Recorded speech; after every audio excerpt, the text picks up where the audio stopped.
On guard, but their guns not drawn now. The authorities trying to maintain calm at the mine, where the worst police shooting since the end of apartheid took place. Thousands of miners remain on strike, protesting for better wages. Divisions among their unions had already led to deaths before Thursday's bloodshed. Into a tense atmosphere today stepped Julius Malema, expelled from the ruling ANC last year for sowing divisions in the party.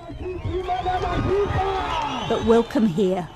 What started as a pay dispute has now become deeply political. President Zuma presided over the massacre for our people. President Zuma's government has murdered our people. President Zuma's government will continue to murder our people. That's why even today, they don't regret. They are still going up and down in this township. They don't show any remorse. President Zuma has ordered an inquiry into the events at the mine on Thursday, calling them shocking and unacceptable. Because we have been invaded too many times not to know what an invasion is. They think we're stupid. We know what an invasion is. It comes with guns and boots, and murder and control, and death and rape. We know what an invasion is since the Arabs invaded us many, many moons ago. Everybody has been taking their turns invading Africa. So that's what Somalia was about, revolution. Black people trying to take control of their lives and feed their babies, educate their babies, deliver the health care, deliver the culture, deliver the religion, deliver self-determination. But you will not hear that. In South Africa, revolution has not come to South Africa. We're in worse condition now than we ever was. Because they got a blackface card now.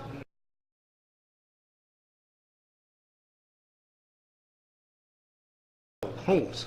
Who is he? What is his philosophical and ideological basis? How African-centered is he? Is he controlled by Joseph Slovo and the Communist Party of South Africa? Does he interface with De Beers diamonds?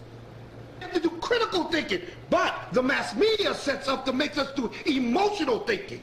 How in the world are you not locking people up for war crimes and we got all that dead? Centuries of dead. That's right. Centuries of rape. The slaughter of children in Soweto. Sharpsville. And on in every burrow and every crack and crevice. In our land, they raped and destroyed us. And you tell me they can stay there? What positive do they bring to the party? If you're going to stay there, what is it positive that they bring to the party? Death and murder. And money. They hook up to the monetary system. Now let's understand South Africa, because we're going to look at the state of the race. You don't need to devise a new world order if the old world order is working. See? What is their philosophy? Don't reinvent the wheel. Well, we broke that wheel. How? In Angola? Namibia? Mozambique? Zimbabwe? Zambia? We had South Africa surrounded. And to take down South Africa, you break down the economic system of the whole Western world. You break down their nuclear capabilities, because that's where the raw materials come from. You take away their industry, because that's where the raw materials come from. You take away their space program, because that's where the raw materials come from. Southern Africa. 90% of it. So because we don't have the information, we can't do any critical thinking. We can't put one to one together and come up with two. Because everything is jumbled, because they're singing our song. And those traitors, blacks, are nothing but traitors feeding us the same lie. All of them. That's why I refuse to call myself a journalist or a reporter. All of them treason. The information is there and they know it. The politicians know it. The people having a meeting in Baltimore know it. That's right. They're trying to get back in the game. Just like Malcolm said, they tried to get into the March on Washington, they had nothing to do with it. Well, they have nothing to do with the African-centered movement. And now they're trying to interject themselves with that same filth. Traitors, politicians, run by all sorts of secret orders. controlled by white supremacy. You ever wonder why they deliver nothing unto us? They're controlled by white supremacy. The forces arrayed against us are, and I use the word most carefully, formidable. They are entrenched and powerful. They are, as I have taken some pains to explain, they operate in worldwide combinations at all levels: political, economic, military, cultural, educational, social, and trade.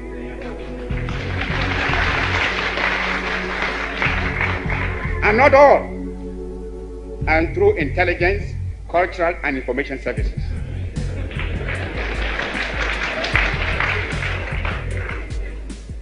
They operate from European and African centers, using agents who, I'm ashamed to say, are often unpatriotic sons of Africa, buying personal satisfactions with the betrayal of their country's safety and integrity. They seduce leaders. They seduce leaders of the African political, trade union, and people's organization, thus creating rifts and quarrels within the national front. On the broader front, they are amassing their forces in a determined effort to stay the advance of African liberation and the march of unity. They are attempting many methods, some sinister, some beguiling, to wreck our efforts. They strike antipathetic postures. On one side, they perform acts calculated to strike fear. On the other, they try to hoodwink us with fictitious gifts, which superficially pander to our hopes and aspirations. They are the president's attempts to deflect our purpose, to weaken our determination.